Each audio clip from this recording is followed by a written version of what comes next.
আসসালামু আলাইকুম। আজকে আমরা যেটা নিয়ে কথা বলবো, আপনাদের অনেকেরই প্রশ্ন যে ডাক্তার বলেছেন হাড় বেড়ে গেছে বা কোনো ক্ষেত্রে হাড় ক্ষয়ে গেছে। এর মানে কি? সো আমরা যদি দেখি যে হাড় ক্ষয়ে যাওয়া বা হাড় বেড়ে যাওয়া বেশিরভাগ ক্ষেত্রে আমরা এই হাঁটুর ক্ষেত্রে বলে থাকি। আপনি যদি দেখেন এটা একটা হাঁটুর জয়েন্ট যে আমরা ভাঁজ করছি, রাইট? এবং এই ভাঁজের ফলে প্রতি কদমে আমরা যখন হাঁটি আমাদের এই হাঁটুর মাঝখানে কিন্তু ঘষা খাচ্ছে। এবং একটা জিনিস বারবার ব্যবহার করতে করতে ঘষা খেতে খেতে যেরকম ওয়ার্স অ্যান্ড টিয়ার্স হয়, একটু ক্ষয়ে যায়, সেম জিনিস এই হাঁটুর জয়েন্টের ভেতরে কিন্তু হতে পারে। আপনি যদি চিন্তা করেন যে রাস্তার মধ্যে যে গাড়ি চলতে চলতে অনেক সময় বর্ষার পরে দেখা যায় যে একটু গর্ত হয়ে গেছে,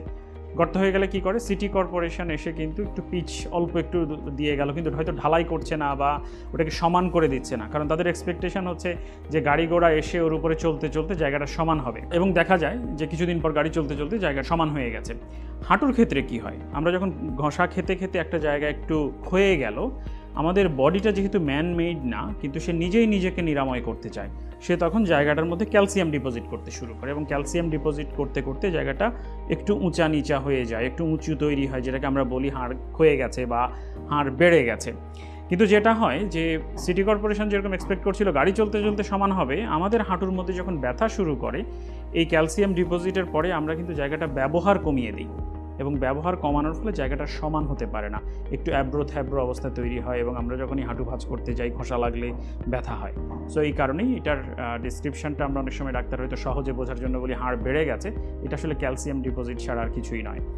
সো যেটা হলো, আপনার এই অবস্থায় যখন যাবেন আপনার একটু ব্যথা করলেও আপনাকে হাড়টা ব্যবহার করতে হবে, হাঁটুটা ব্যবহার করতে হবে, যাতে জায়গাটা আস্তে আস্তে স্মুথ হয়ে যায়।